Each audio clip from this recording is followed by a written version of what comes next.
হেই বন্ধুরা, এই লাইট হাউসটিকে পাহারা দিতে আপনাকে বছরে প্রায় 15 কোটি টাকা দেওয়া হবে। রয়েছে অফুরন্ত সুযোগ সুবিধা, যেমন এখানে থাকবে না আপনার কোনো বস, আপনি সম্পূর্ণ একা নিজের ইচ্ছেমতো ঘুমাতে পারবেন, মাছ ধরতে পারবেন, যা মন চায় তাই করতে পারবেন। আপনার কাজ থাকবে শুধুমাত্র দেখা যে এই লাইট হাউসের লাইটটি ঠিকঠাকভাবে জ্বলছে কিনা। যদি লাইটটি কখনো বন্ধ হয়ে যায় তাহলে সাথে সাথে লাইটটিকে আবারও অন করে দিতে হবে। ব্যাস এইটুকুই আপনাকে করতে হবে।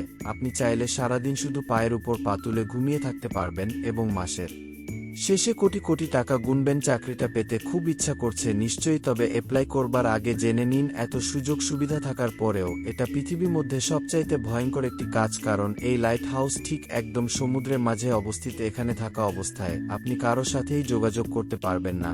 একাকিত্ব আপনাকে সবসময় ঘিরে থাকবে। সবথেকে ভরসক ব্যাপার হলো প্রায় সময়ই এখানে বেশ বড় ঝড় হয়।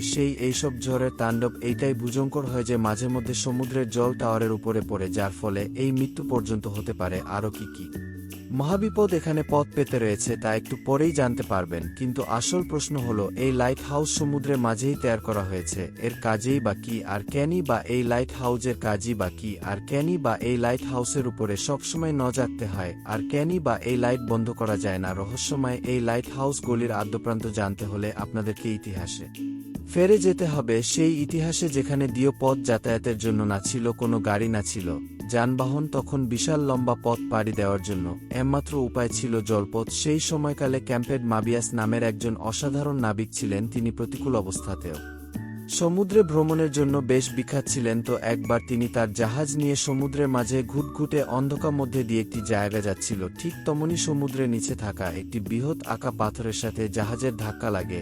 সেই সময় জাহাজগুলো তৈরি করা হতো কাঠ দিয়ে, যা কানে পাথরের সাথে জাহাজের ধাক্কা লাগায় জাহাজের নিচে খুব সহজেই ফাটল ধরে যায় এবং জল চুলে বেশ ক্ষয়ক্ষতি হয়। কিন্তু সময় মতো ক্যাম্পে মারিয়াস